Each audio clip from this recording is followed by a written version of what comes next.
赵离喉头一阵翻涌，急于将刚刚千辛万苦咽下的菜梗粥吐出来。见赵离难受，床边一个长相温和柔美的男人顿时关心道：妻主慢点，恐是呛了水，身体还不顺畅，慢点吃。不是，赵离很想说和呛不呛水没关系，他之所以想吐，完全是因为这清汤寡水的菜梗粥糊不仅难吃，还泛着腥气。但他不敢。任谁一觉醒来，睁眼就看到3、4个美男盯着自己，且都神情各异，皆是一副粗布麻衣做古装扮的模样。但凡是个有脑子的人，都不敢轻举妄动。亏他一开始还非常没眼力见，激动热情地和众人打了招呼，回应他的却只有众美男满是无语的沉默。有的吃就不错了，家里就剩这么一点米，全煮了给你了，你还想如何？一个硬朗的男生粗暴且不留余地地道出窘迫处境，看上去对赵离的表现很是不满。男人话虽说的难听，可长得那是一点不含糊，清俊硬朗，五官线条流畅的似一尊雕刻完美的艺术品，发丝一丝不苟地竖起一个古人的发髻，英气十足，俊美无双。只是脾气看上去应不是太好，有点像一点就着的火罐子。此情此景，赵离更加不敢吭声。大哥，你别这样说，妻主落水昏迷才醒，身体尚未恢复，你收着点脾气，莫要再说这话气着妻主了。少年提着温和的嗓音劝和着，劝完自家哥哥，又转头安抚赵离。妻主莫气，大哥只是脾气不好，说话冲点，对妻主是没有恶意的。你确定？赵离很有自知之明地望了一眼少年口中的大哥，后者脸色不愉，很是难看，看起来完全不像没有恶意的样子。顾耀庭感受到赵离探究的目光，轻哼一声，不再说话。走吧，醒都醒了，还围在这里作甚？冷冷的男声适时响起，全是不想久留的不耐。赵离被吸引了视线，虽已偷偷看过数眼，但不管看多少次，他都能明显地感觉到自己心脏跳动加快的频率。这个男人真的长在赵离的审美上。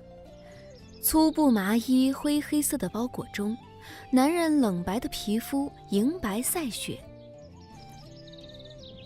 气质轻逸出尘，俊美无愁。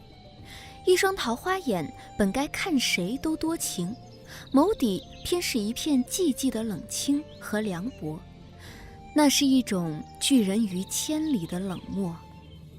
顾二哥说的对，这么多人围在这里，妻主还怎么好好休养啊？那妻主你好生休息，我们先出去了。一个柔媚入骨、丝丝入扣的嗓音，迫不及待地附和顾耀林的想法。单听声音，赵离浑身的骨头都酥了，即使身体还有些难受，但看美男却一刻不停歇。率先入眼的是张扬的红色，和其他3个男人衣衫破旧、补丁碍眼不同，这个男人一身衣衫不仅新颖，还有些华丽。柔美至极的一张脸，金灿灿的耳坠折射着暖黄的光，斑驳了他白净的侧脸。一个男人竟将红色演绎得淋漓尽致。红色的包裹中，它似绽放的花蕾，美得娇艳，媚得入骨酥软。赵离头脑晕晕乎乎的，脸上异常的发热。他悄咪咪地抬手，装作不经意挡住自己的脸，生怕被人发现自己是个色胚的事实。帅哥看多了的后遗症非常上头。走吧，走吧。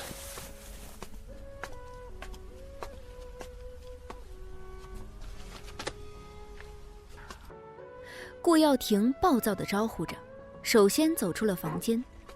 顾耀林和红衣男子楚尘紧随其后，留下的只有一开始就表现得很是关心赵离处境的少年顾耀瑜。少年一身水蓝色的长衫，洗得发白，打着精致的补丁，既违和又协调。他白得病态，身体单薄，面如冠玉，一双柔情的眼睛中似有万束闪耀的星光。顾耀瑜好看到易碎，让人瞧了都忍不住想放在心尖上守护起来。妻主别见怪，他们还是很关心妻主的。你昏迷的这2天时间里，他们都有在好好照料妻主。少年温柔的声音似良药，抚慰着赵离的躁动不安的心。他疑惑道：为什么我会昏迷？顾耀瑜捧着菜梗粥的手一顿，想到什么，神色愧疚道：妻主前2日兴起想去河边捉鱼，我本想跟去，全怪我身体不好，没跟上妻主的脚步，也就没去了。偏偏妻主在捉鱼的时候不小心溺水，还是隔壁邻居张婶婶发现的早，才将妻主救了回来。溺水，车祸，2个空间，不同的赵离。赵离脑海里闪过一些支离破碎的片段，头疼欲裂。他艰难地整理着信息，来判断当下自己的处境。最后得出结论，他因为某种玄妙的际遇，穿越时间空间的障碍，代替了这具躯体溺死的主人赵离，入主了古代赵离的身体。而21世纪那个初露锋芒、万众瞩目的新晋医学教授赵离他自己，因为意外出了车祸而死。是这样吗？赵离摇了摇头，笑意凄凉道：我完全想不起来了。顾耀瑜微微一愣，有些细碎的情绪从他眸底一闪而过，旋即消失。妻主莫慌，恐是因为落水遗留的后遗症，过几日便好了。唉，这也忒黑忒丑了吧，丑死我了。赵离望着水盆里倒映出来的自己的模样，不禁感叹，心情那是相当的复杂。21世纪的他虽说不是绝色，但好歹肤白貌美，体态优美，妥妥高智商女神一枚。再看看他现在的样子，黑黑瘦瘦，衣衫褴褛，不仅脏，还很土气，头发乱糟糟，泛着营养不足的黄气，很是狼狈。唉，长成这样，也难怪你的那些美男丈夫不待见你。赵离难以接受，心里已经在盘算着从哪里弄点好药草给自己调理调理，将养好身体，再保养保养容貌。一下午，在和顾耀瑜的交谈中，他基本了解到一些他线下的处境。最重要的是，知道了他醒来见到的那几个男人都是自己的丈夫，这真是一个振奋人心的消息。赵离躺在散发着异味的床上窃喜着，视线打量着房内环境。土黄的地皮没有任何的修饰，看起来年代久远的木头构造搭起来的屋子，透着一股子苟延残喘的危险。这个房间不算小，很空，除了赵离现在躺着的床，床边不远处摆着一张缺角的桌子，还有2张看上去很不受力的破旧凳子。除此之外，再无其他多余的家具。家徒四壁都难以形容眼前这凄惨的景象。看着这些，联想着顾耀庭说的话，赵离感叹：是真穷啊。赵离出身名门，父亲是军人，母亲是钢琴家，家中优渥，虽说不是养尊处优的大小姐，也当真是没见过这么艰苦的环境。实在难以忍受这难闻的异味了，他翻身下床，想找顾耀瑜讨点热水洗个澡。赵离如此想着，转身就出了大堂。外面2边各盘踞了一间低矮的房屋，都没亮灯，看来是没人。去哪儿了？赵离边想边往外走，随手打开了篱笆围起来院子里出去的破门。应该是顾家住的偏僻，这方圆数百米内，赵离都没见到另一户人家。找了好一会儿，还是没见着人。赵离刚想原路返回，便听到左前方不远处的一处小树林里响起一个男声：“大夫都说没救了，他怎么还就憋了一口气，生生还魂了？真是好人不长命，祸害1000年。”是顾耀庭的声音。赵离有种如芒在背的预感，悄咪咪地探过去，藏起身，偷听起来。大哥，别这么说，妻主能活过来也算是好事啊。顾耀瑜温温柔柔的嗓音很是好听。躲在暗处的赵离早从顾耀庭的话中察觉他是在说自己，虽不清楚顾耀庭为何一副愤恨至极、迫切希望自己死的模样，但顾耀瑜的维护如寒冬暖炉，给了赵离一丝安慰。真是一个由里到外都充满温柔的人啊。好事，三弟，你倒是说说，怎么就是好事了？你非得被那个祸害整死才能认清事实吗？你说这些话的时候，怎么不看看自己手臂上的淤青好了没有？那个贱人居然趁我们不在殴打于你。大哥，他也不瞧瞧自己是什么货色，居然嫌弃你是个跛子。要不是当初你出了意外没嫁进洪府去，哪里轮得上他来欺辱你？顾耀庭说起往事，悲愤交加，一个8尺男儿愣是逼得双眼通红。事到如今，说这些还有什么用？顾耀瑜被戳到了痛处，整个人顿时蔫了，语气中透着深深的无力。他就是欺软怕硬，欺你性子温和，才会无所顾忌，又打又骂。你就不能强硬点吗？顾耀庭悲从中来，完全没注意到自己的话已刺痛到顾耀瑜。够了，大哥。顾耀林看不下去，冷冷打断：“你的话伤了三弟，还全然不知。”顾耀庭经提醒才反应过来，心中既愧疚又憋闷，再说不出什么。气氛陷入僵局。躲在暗处的赵离听到这些，格外震惊。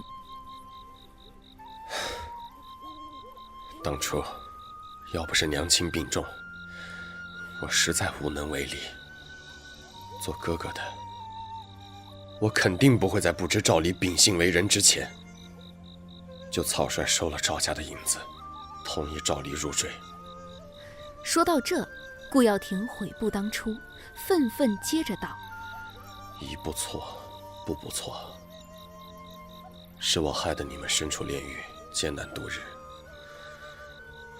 我一想到这儿，就恨不得以死谢罪。”顾耀瑜连忙劝住：“大哥，这事儿并不怪你，当初是大家一致的决定，又不是你一人说了算。”顾耀林冷言冷语，可眸底却有关心的情绪。他接着说：“只是没想到赵家卑鄙欺瞒我们，倒赵离是个性格温和、勤俭持家的主，实则却是暴力成性、好色入骨的流氓土匪。对我们3人打骂无度，便也忍了。一想起他曾在醉酒时怨母亲久病缠身，屡屡要钱抓药，便想捂死母亲，我就恨不得他死无葬身之地。”顾耀林恨极，平时少言寡语，说起赵离的罪过却是滔滔不绝，罄竹难书。赵离难以消化自己所听到的内容，大脑差点死机。赵离啊赵离，若这些是真的，简简单单的溺死，简直是便宜你了。说再多有什么用啊？你们盼着他淹死，也怕他淹死，那就只有受着了。红衣男子唇角勾起一抹凉薄的笑，懒散地靠在身后的树上，态度有些麻木认命。我巴不得他淹死。顾耀庭怒道：“大哥，莫要意气用事。妻主若是死了，我们重则被发配为奴，轻则也要守寡居家3年不得出门半步。这样一来，我们没法做工，没有收入，该怎么活呀？母亲又该怎么办？顾耀宇冷静地分析，确实是个死局。躲在暗处的赵离心伤地想，在这不平等的世界，悲剧总是有千百种方式。摊上一个好吃懒做、嗜酒烂赌、暴虐成性的烂人，我们不仅不能叫冤，还要做苦力赚钱，好吃好喝的供着，这辈子真是恶心透了。楚尘语气嫌恶且无力，赵离缩在暗处，真是觉得原主就那么溺死，算是走了狗屎运。这种坏到骨子里的奇葩，就应该千刀万剐。可现在他是他不是那个赵离呀。但是这些人不知道，他们这么恨赵离，会不会有一天真的忍不住下手杀了他？若真是这样的话，他好冤呐！赵离心烦气躁，竟不小心拍到了身后的矮树丛，发出一阵哗啦的声响。糟糕！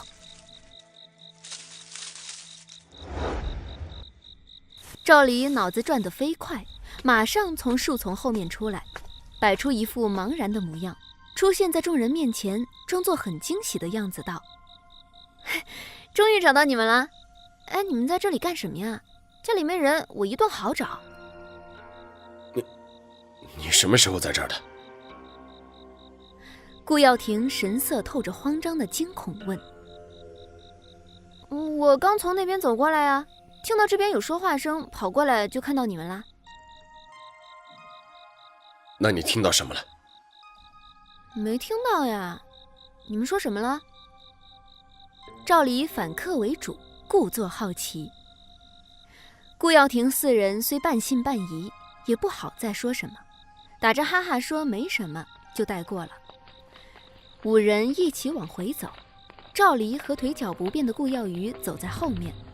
他回想着刚才的一切，心中既恨又怕。这个赵离真是留了好大的烂摊子等着他处理。不过根据他们兄弟的对话，联想到下午和顾耀宇的交谈，他提炼出来这个世界女尊男卑的消息，暂时他还不必太担心性命之忧。第2日，赵离起了个大早，神清气爽。正好家里没人，第一件事就是先整理拖洗起自己的狗窝，整理自己那些苟延残喘的破旧家当，拿去清洗。昨晚他得知，他们几兄弟每天一大早都要去村子的码头帮人搬货，维持家里的生计。是我这个妻主太没用了，放心，给我一点时间，我马上就让你们摆脱体力劳动。赵离暗暗立志。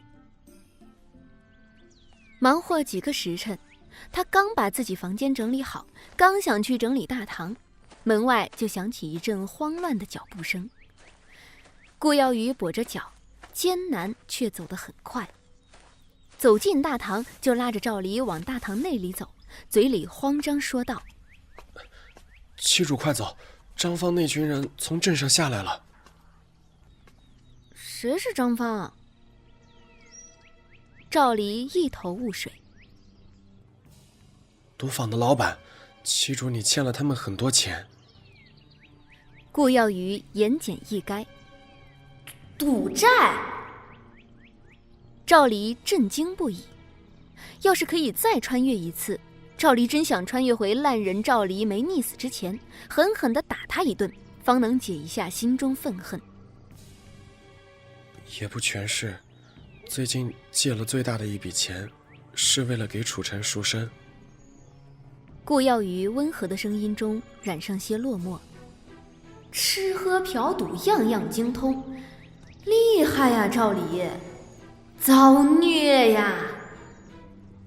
赵离心中哀嚎，刚跟顾耀瑜通过大堂小门，正欲从后门离开，就被一群凶神恶煞之徒拦住了去路。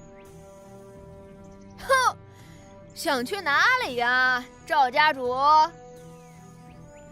为首者身高8尺以上，膀大腰圆，黑壮至虎虎生威的女人讥讽质问。此人应该就是张芳。彼时顾家不大的院子里挤满了人，赵离一伙被张芳的人团团围住，一筹莫展。张芳坐到手下不知从哪里搬过来的黑木藤椅上，脸色不快，出口皆是辱骂。他骂得爽了，才道出今天的目的。不想与你这流子多废话，快还钱！今日不还钱，谁也别想好。我欠了你多少？赵离头疼不已。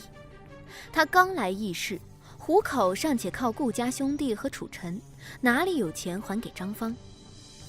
哼，加上利息，整整欠了我100两银子，卖了你都还不上零头，知道吗？张芳洋洋得意。那你还敢借？赵离逆反心理一下子上来了，怼回去不带犹豫。张芳被怼得一时哑言，又不是个牙尖嘴利的主，唯有骂几句粗口，又威逼道：少说废话，今天这钱你要是还不上，我们就把楚尘带回去，让他继续干他的老本行，帮你还债。反正你当初也是为了赎他才借了我这么多钱。顾耀庭忍无可忍，暴怒道：你闭嘴！都是炼狱里打滚的人，就算起初因为楚尘青楼出身，多少不待见他，现在相处下来，他也早就把楚尘当成了异姓兄弟。自己的兄弟遭了欺负，他不可能熟视无睹。你敢叫我闭嘴？张芳不可思议，气得鼻歪斜嘴。你信不信我打死你？叫的就是你。顾耀庭回怼：好，给我打，狠狠的打死他们这些贱人！张芳气急，大手一挥，跟着他来的那些打手见此信号，纷纷嚎叫着想冲上来打赵离一伙。我会还钱！赵离大喝一声，及时止住了纷争。欠债还钱，天经地义。哪怕张芳算是放高利贷，吃人血馒头挣不义之财，赵离也确实是着了道，欠了就是欠了。哼，100两，现在就拿来！张芳笑意讥讽，看赵离就像在看一只落水的狗一般轻蔑。现在身无分文啊！赵离一个头两个大，回头看了一眼身边的顾家兄弟，想不到后者马上便像被点着的火罐一样怒了。看我们做什么？我们挣的那些钱除了吃饭还不够你挥霍的，现在是一个子都没有，填不了你这窟窿。顾耀庭语气恶寒，全是对赵离的厌恶。哼，我还想知道你怎么还呢，原来还是想从我们身上挖窟窿。顾耀林也忍不住开口挖苦。赵离心里一阵难受，他在承受着本不该他承受的恶意，心中别提多苦闷了。哈哈哈！穷酸鬼，原来是垂死挣扎。张芳毫不犹豫嘲笑，恶狠狠叫着：没钱就拿人抵，给我把楚尘抓起来，带回福柳轩去！张芳话音刚落，他的几个手下即刻冲上来，抓住躲在顾家兄弟身后的楚尘，往张芳那边拖。不要，我不要回去，我不要回青楼，救救我，救我！楚尘躲闪着袭来的手，惊慌失措地哀叫。顾耀庭和顾耀林马上反应过来，拉住楚尘，和那几个打手拳脚相向。住手！住手！赵离叫停，想去拦，却被张芳拉住了。还敢反抗，都给我抓回去！张芳一不做二不休，仗势欺人。钱我还，给我几天时间，我还双倍！赵离大叫着。纷乱终于堪堪平息。这可是你说的。张芳自然是不信赵离真能还上钱，他不过是想为自己接下来想做的事情找个合理的借口。给你5天时间，200两，到时要是还不上，可就不是一个楚臣能解决的了。我要你的所有的男人都入青楼，给我挣钱还债。张芳道出了自己的险恶用心。顾家兄弟和楚臣的样貌个个举世无双，打一开始张芳一个都不想放过。不是，是我欠债不还，关他们何干？到时钱还不上，你要杀要剐冲我来即可，牵连他们作甚？赵离慌张反驳：5天，200两，这已算是生死赌局。他愿做赌注，但不能让顾耀庭他们也成了赌注。你也不照照镜子看看自己的衰样，我要你何用？顾家兄弟和楚臣也是倒了8辈子血霉，才摊上你这么个欺主。我这是在大发慈悲，解救他们于水火。张芳可不管，事办完了就拍拍屁股走人。5天后不见钱就准备好人，别想跑，村里各个关口我都安排了人，你们是跑不掉的。张芳无情地宣判死期，大手一挥，我们走。张芳一走，赵离耳边不得一刻清闲。楚臣率先发难，霎时落泪，控诉道：赵离，你好手段，用我们来抵你的烂债，你什么事儿都没有，就我们活该要被卖去做妓。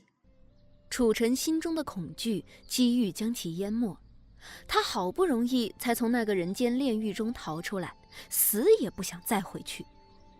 给赵离当妾虽苦，好歹有顾家兄弟帮扶，现在竟连累的顾家兄弟也要陪他再踏炼狱，他既愧疚难当，也恨极了赵离。不是的，我没有这样想，我只是……赵离慌张地想要解释，却被顾耀瑜痛恨又凄婉地打断。只是什么呀？我以为只要真心待你，总有一天可以换得你一丝一毫的真心。现在换回来的是什么？你没有心，赵离，你不是人。少年悲切的控诉和眼泪给了赵离狠狠一击，他心脏侧漏一拍，窒息的想哭。明明是温柔入骨的人啊，怎么逼得他满眼失望，心如死灰，再不见一丝暖意？赵离百口莫辩，他该怎么说？说过去种种不是他做的，他莫名其妙地穿越至此，自己都一地鸡毛没处理妥善，还要担起这么多的怨恨和恶意，去弥补修正曾经赵离犯下的错误。可谁会信啊？赵离心中一片荒芜，看着眼前混乱的景象，一直未说话的顾耀庭和顾耀林心有灵犀地转头对视，他们眸中是忍无可忍、森冷凶狠的恨意，是再也压制不住的杀气。纷乱过后，窒息的沉默持续了一整天。赵离躲在房中苦思冥想来钱快的法子，却不得结果。他对这个世界所知甚少，实在不知道做什么才能在5天里挣到200两。最快的方法就是抢银行了，现代的银行就是古代的钱庄吧。想什么呢？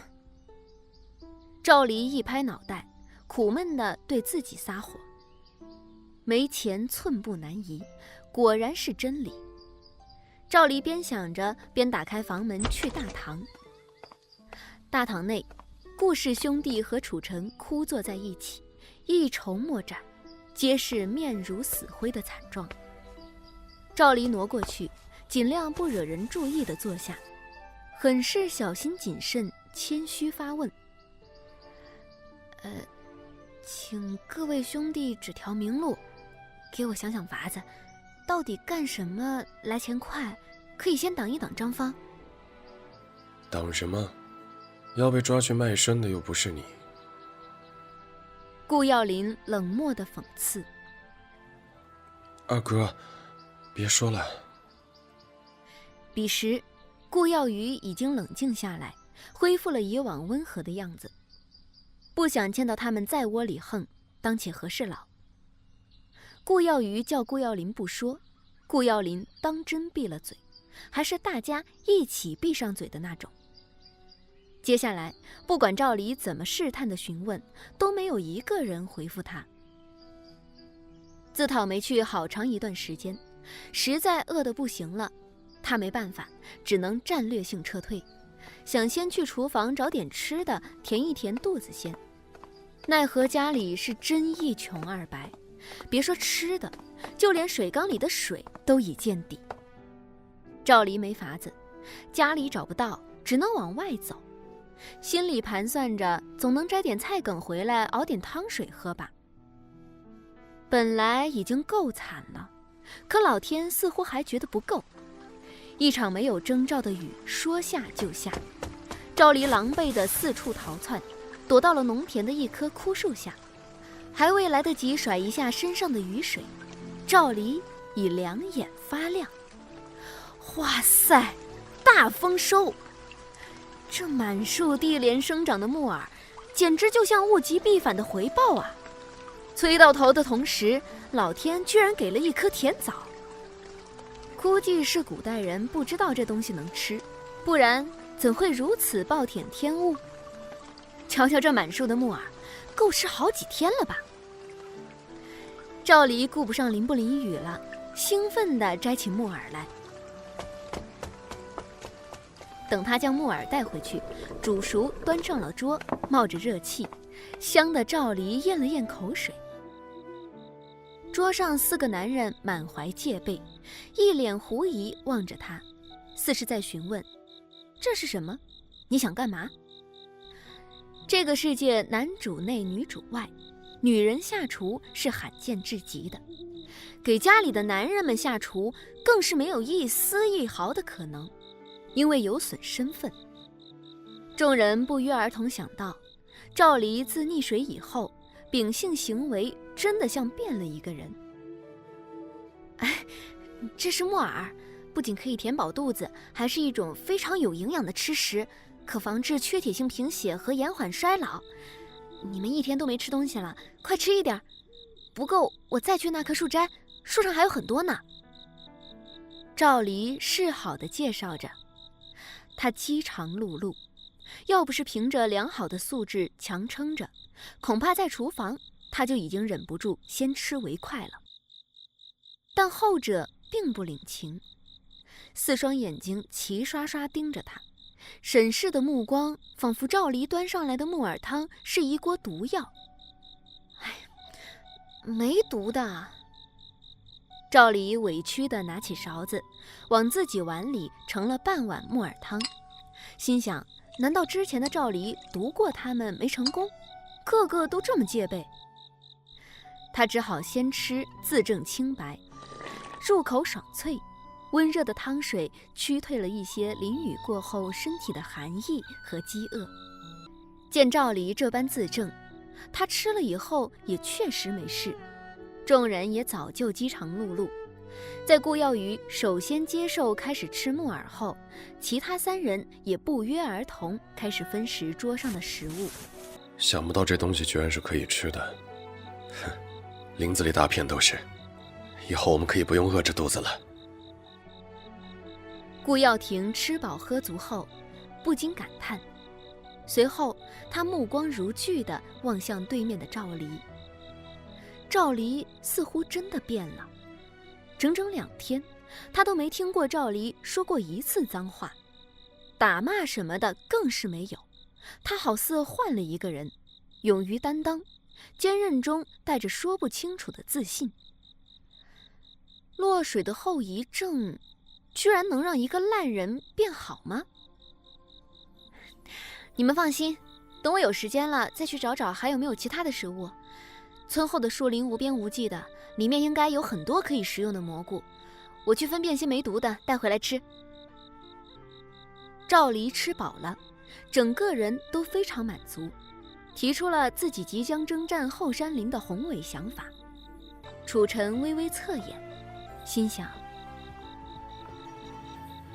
这女人什么时候突然有了一家之主的担当？在场众人皆神色各异，对赵离的转变很是不可思议。哎呀，当务之急得先解决张芳。赵离头疼说道。怎么解决？楚尘笑得森冷。我这不是在向诸位取经吗？我前2日落水，估计伤了脑袋，实在是想不到什么好法子赚钱，你们提点意见呗。都是借口。顾耀林冷冷地否定道。顾耀庭紧跟着搭茬道：就是，怎么赚不到钱？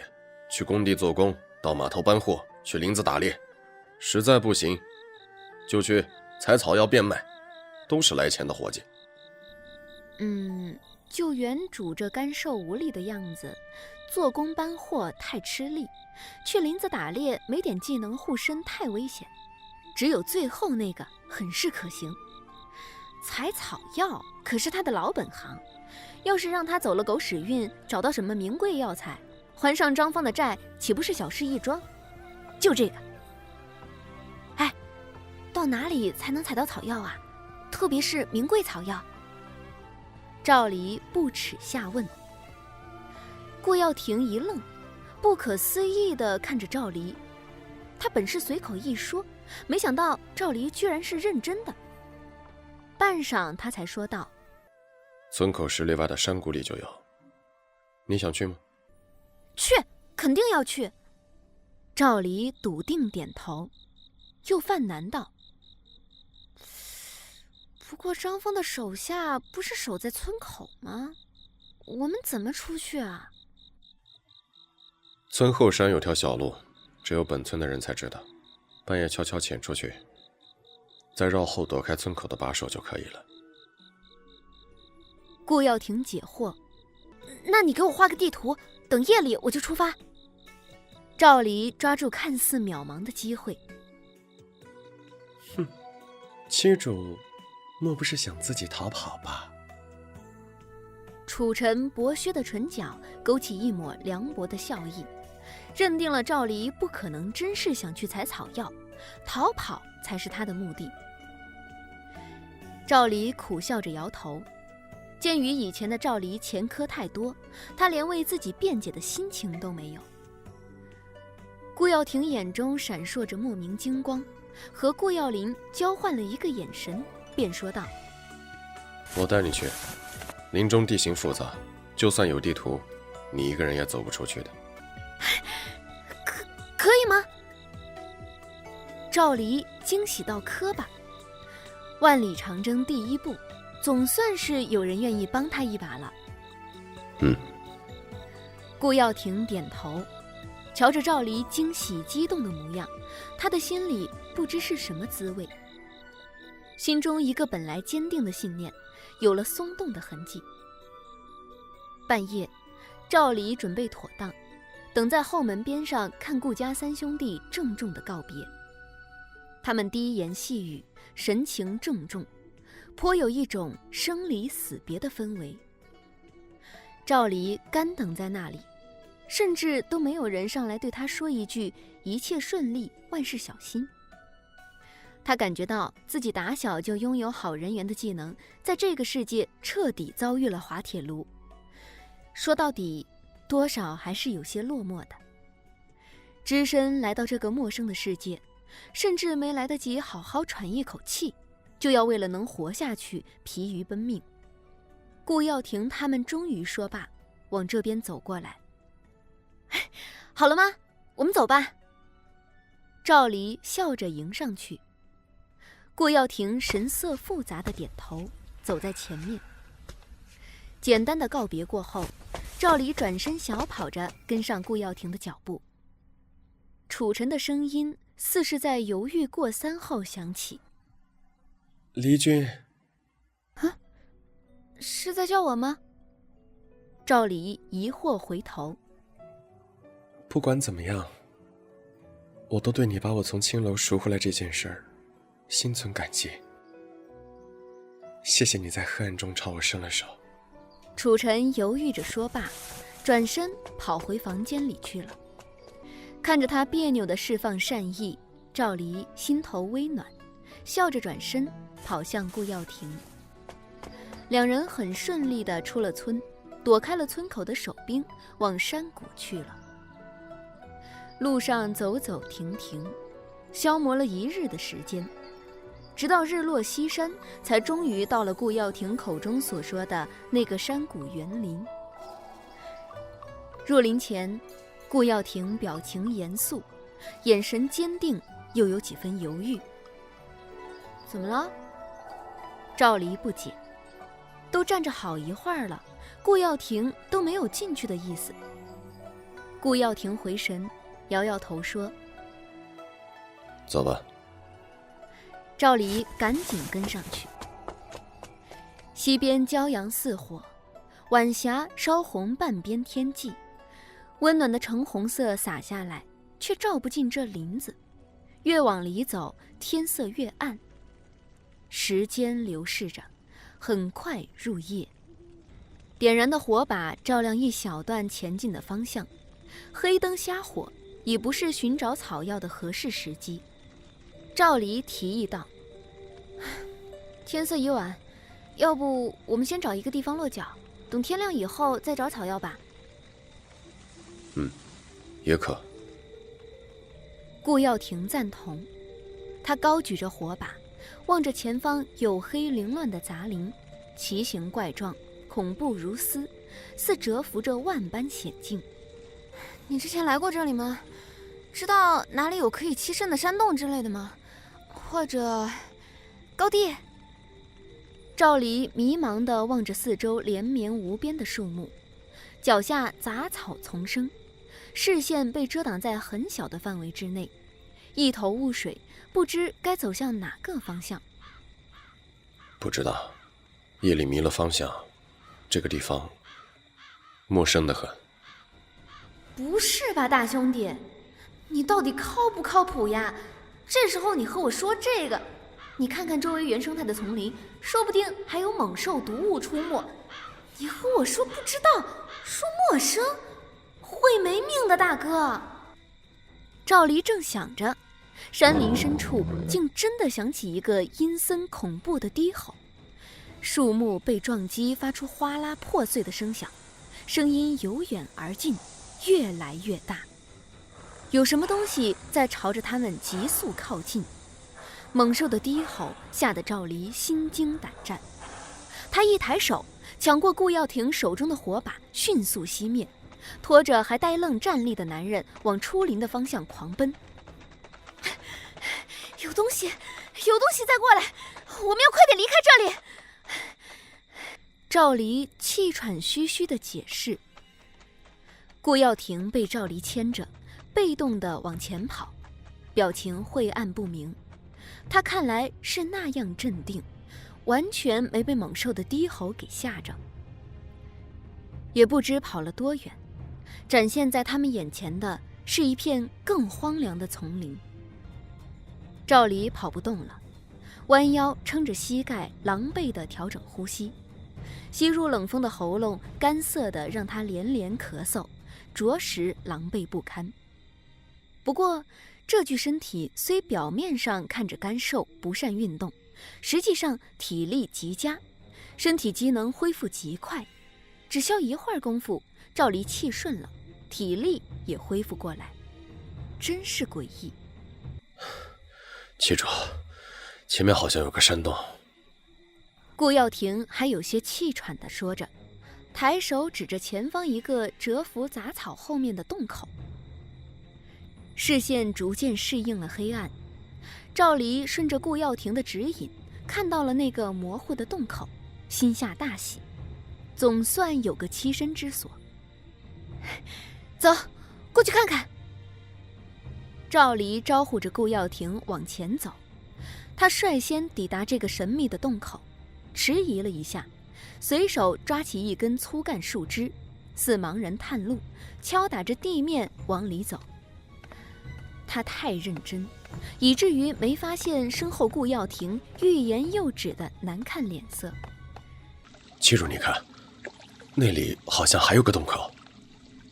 顾耀庭再次发现了玄机，赵离顺着他指引往那边看，果不其然，洞里居然还藏了个暗洞。此时赵离并不知道危险即将降临，他对什么暗洞不感兴趣，只是疲惫地走到水池边，想看看这水有没有毒。他口干舌燥，很想喝水。正当赵离确认水没毒，整个人恨不得扎进去，双手捧起泉水痛饮的同时，暗洞的方向传来顾耀庭惊恐颤抖磕巴的惊呼：七主，有大虫！听上去吓得够呛。啥？大虫？很大的虫子？有必要这么害怕吗？赵离粗鲁地擦着嘴抬头，一双杏眼正对上从暗洞中走出来的庞然大物，散着金光恶寒的兽眼。大虫？靠！蠢货！古代的大虫是老虎的别称啊！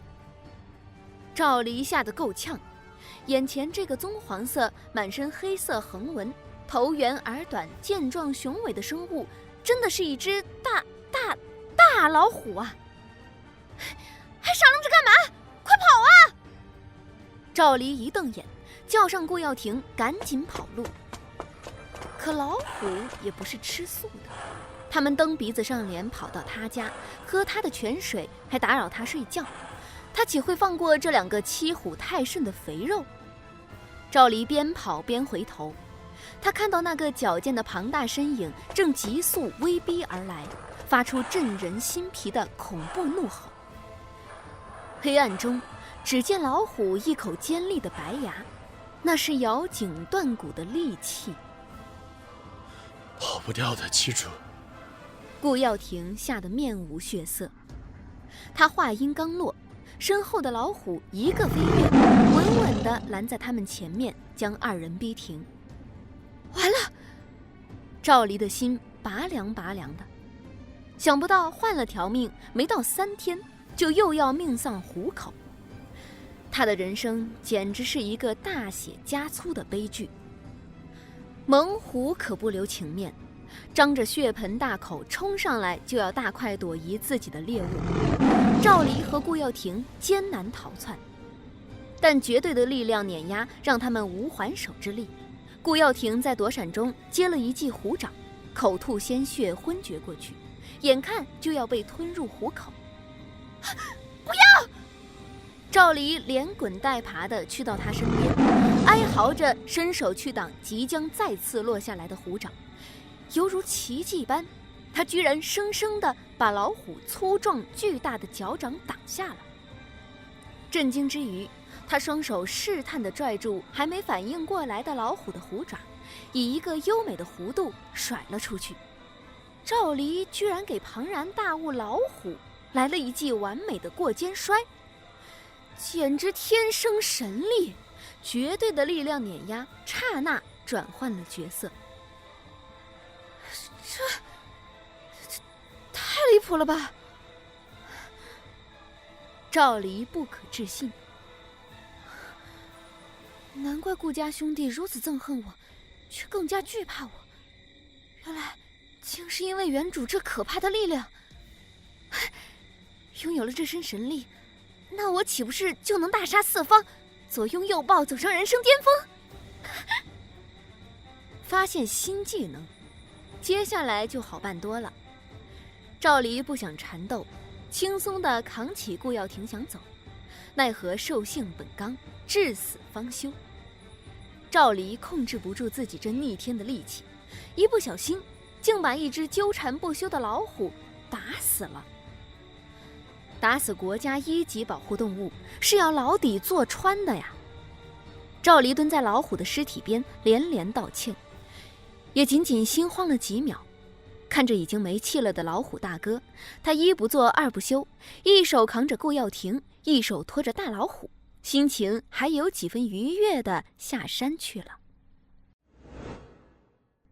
第2日清晨，顾家兄弟和楚臣枯坐在破落的院子里，眺望着篱笆外的村道，神色肃然凝重，似在等待着什么。也不知过了多久，东方的天空吐白，清晨的第1束阳光洒向大地。金灿灿的暖光中，他们等待已久的方向出现了一个移动的小点。越来越近，众人这才终于看清，来人是赵离。他肩上扛着还在昏厥中的顾耀庭，身后拖着一个似座小山的东西。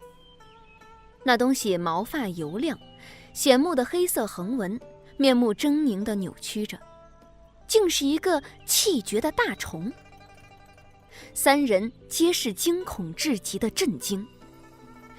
眼下壮观的景象让等在家中的3人愕然，心想：难道赵离那逆天的神力已更上一层楼，竟连老虎他都能毫发无损地轻易打死？赵离力大无穷，这他们早已知道。也正是因为这样，他们兄弟才会在赵离日复一日残暴的打骂中受尽屈辱，却无力反抗，也无法反抗。因为这里是神女帝国，神女帝国女尊男卑，女耕男织，女人是一家之主，负责挣钱养家，且盛行一妻多夫的制度，妻宗为正为主，男人需3从4德，尊妻敬主。这里不存在合离的说法，男人无权休妻，但女人休夫，夫便要被发配为妓。种种教条的束缚，加上赵离无法压制的神力，顾家兄弟在暴力凶残的赵离身边生存，唯有小心翼翼，苟且偷生。顾耀瑜首先从惊愕中回神，看到被赵离扛在肩上，脸色煞白，嘴角带血，闭着眼的顾耀庭，一张因体弱多病本就常年惨白的脸吓得更加毫无血色，小跑着迎上已走到近前的赵离，愤声质问道：你把大哥怎么了？赵离生怕被误会，赶紧解释道：不是我干的，是老虎打伤的他，你放心，他并无大碍，只是受伤昏厥了。顾耀林却不听他的解释，粗暴地从他肩上把顾耀庭扶下来，在顾耀瑜的帮手下将顾耀庭放平躺在地上。三弟，快去村里叫李大夫来。顾耀林慌张说着，也吓得够呛。不用，我就会医术。赵离顾不上叫冤，赶紧蹲到顾耀庭身边，号脉群穴，按了几个穴位，再轻压顾耀庭人中。昏死的顾耀庭马上转醒过来，记忆还停留在老虎上前吃他的画面，吓得大叫：不要！顾耀林一愣，好看的桃花眼微微张大，里面盛满不可思议。这女人居然会医术！她就是受了些内伤和吓到了，真的并无大碍。回头我找点固本培元的补药给她吃吃，保证比先前更健壮。赵离满意地解释着。七主，我怎么从来都不知道你还会医术啊？顾耀瑜难以置信。赵离不知该如何解释，找借口说饿了，一溜烟钻进了厨房。没一会儿，昨晚混战中扭伤脚的顾耀庭颇为艰难地走进来，颇知感恩地说要帮忙。赵离委婉拒绝，一是因为顾耀庭一个伤者不方便，二是因为他怕死。回想着自己体内不知名的毒素，还有家里众人对他的怨恨，他觉得还是自己做的东西吃起来最保险。顾家贫困潦倒，吃饭的家伙都破碎缺角的，环境简陋，想在这么逼仄的厨房里处理老虎实在太难了。只有厨房角落积灰的那口大锅吸引了赵离的目光。他干脆在院子里架起一口大锅，凭着神力毫不费力地把老虎开膛破肚处理干净，切块分件地把虎肉分好，先把老虎的一个前腿丢进锅中一锅焖。其他人围站在旁，看着赵离忙前忙后，一下在屋后的溪流打水，一下拿着一些不知是什么的东西往锅里扔，一会儿他又站在锅边，拿着一个自制的巨大汤勺站在大锅前搅拌。随着熬制的时间不断加长，虎肉香飘10里，辛辣鲜香，刺激的顾耀宇忍俊不禁打了个喷嚏。浓汤滚滚的声音刺激的在场所有人都在暗中咽了咽口水。好香啊！楚尘贪婪地闻着肉汤的香气，感叹出声。顾家兄弟虽不说话，但从他们的表现中也可以看出，这锅肉对他们极具吸引力。赵离做菜已不是第一次了，顾家兄弟和楚尘看着他忙前忙后熟练的模样，还觉新鲜。上次的木耳汤，这次的老虎肉，在神女帝国，妻主为丈夫洗手做羹汤堪称异类，是损坏名望的事情。赵离一次又一次，好像丝毫不在乎。很快就可以吃了。赵离说着，又往汤里撒了些薄荷叶，去腥气。这是他从山里回来的路上摘的，包括刚才他加入汤中的一些佐料和辣椒等，都是在那山里找的。他虽然没做过老虎肉，但应该和羊肉汤的烹饪方法差不多吧。他按部就班地做，闻着味道应该很好吃。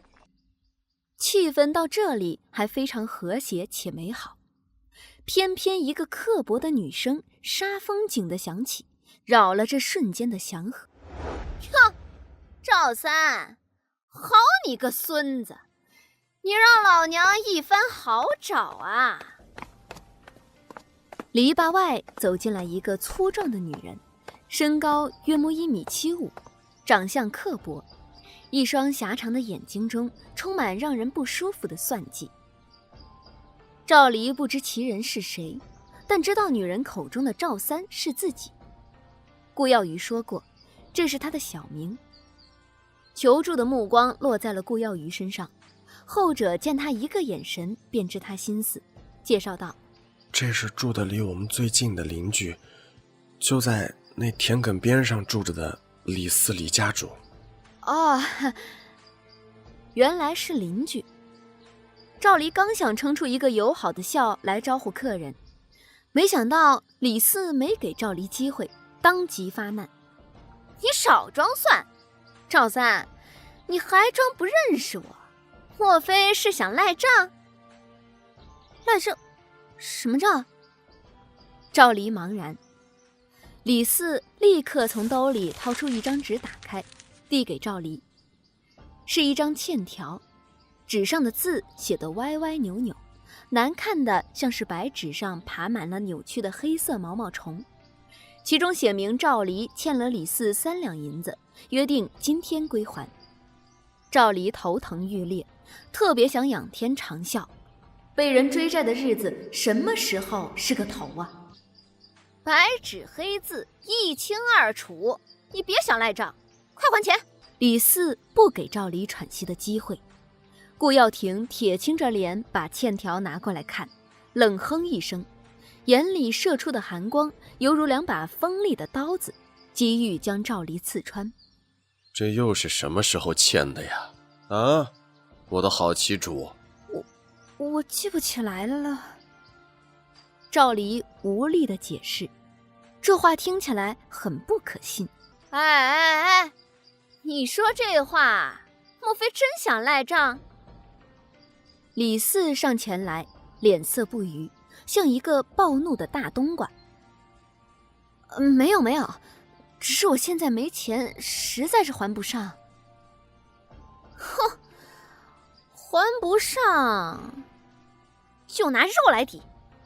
我要这野味那条腿，对，就是最大的那条。李四说着，不动声色吞咽着口水，垂涎3尺的模样几乎显露无遗。这字句本就是李四哄赵离写下来诓骗顾家兄弟的。听村子里的人说赵离前几日落水差点溺死，他就想别赵离真的死了，他要不到钱吧。要是李四现在知道这是赵离打死的老虎肉，联系到之前赵离暴虐的性子，他怕是也不敢要了，居然可以用肉解决。赵离不想与之纠缠，给了肉，很快将李四打发走了。他想缓和一下气氛，道：我真的记不清到底是什么时候欠的债了，我保证我以后都不会这样了。谁知道妻主究竟是真欠的，还是觉得我们有钱，故意联合外人想方设法的逼我们往外吐钱呢？顾耀林讥讽着挖苦。赵离一愣，突然头疼欲裂，脑海中闪过一些支离破碎的画面，那是属于前世赵离的记忆。那些贱货肯定是偷偷藏钱了，还骗我没钱，我怎么就娶了这几个悍妇，气死我了。你既然怀疑他们藏钱，要不我们假造欠条逼他们拿钱，钱到手后我们平分啊。脑海中说话的人是李四，但凡是个有脑子的人都不会答应这个损招，没半点好处，还无故让人分走一半钱。偏偏赵离答应的特别爽快，还觉得自己赚到了一般，洋洋得意。诸如此类的记忆碎片还有很多，赵离共享了这些记忆，气得只想冲进回忆里扇以前的赵离几个大嘴巴子。真是活该溺水你个憨批玩意儿，又蠢又坏。赵离艰难启口，最后归于沉默。他默默回身去看自己熬煮的肉汤去了。待肉熬好了，他拿碗盛了一碗，郑重道：我以后不会做这种荒唐事了，你们放心，肉已经煮好了，可以吃了。你们吃，我回房间了。赵离说完就走，他多少还是识趣的，知道众人怨恨自己，看着他心烦，他不扰人清静，自己躲回房间吃自个儿的去了。顾耀瑜望着赵离离开的背影，总觉得他看上去格外落寞，心隐隐一酸，竟莫名有些心疼。很快他就反应过来，及时抹去了这种可怕的想法。那是赵离，恶贯满盈的赵离，有这个功夫，还是多心疼心疼自己吧。晚饭过后，顾家兄弟沿着屋后的溪水往下散步消食。他们已经很久没有吃过这么好的饭了，只觉得周身轻松，心满意足。想着近几日赵离的种种怪异行为，顾耀瑜忍不住率先开口道：大哥二哥，你们说妻主近几日为何会变成这样啊？谁知道，也许鬼门关走了一趟，真的中邪了呢。顾耀庭踢开脚下的一个石子，想到赵离救了他的命，尖酸刻薄的话愣是说不出口了。别搞笑了，他准是在心里憋着什么坏招，我们还是小心点吧，以免被打得措手不及。咱们之前吃的苦头还不够吗？你们难道真的相信赵离会变好？哼，不可能。顾耀林察觉到兄弟对赵离的情绪有些微的转变，赶紧泼冷水让他们清醒。三弟，你可别忘了，大哥背后那条狰狞的刀疤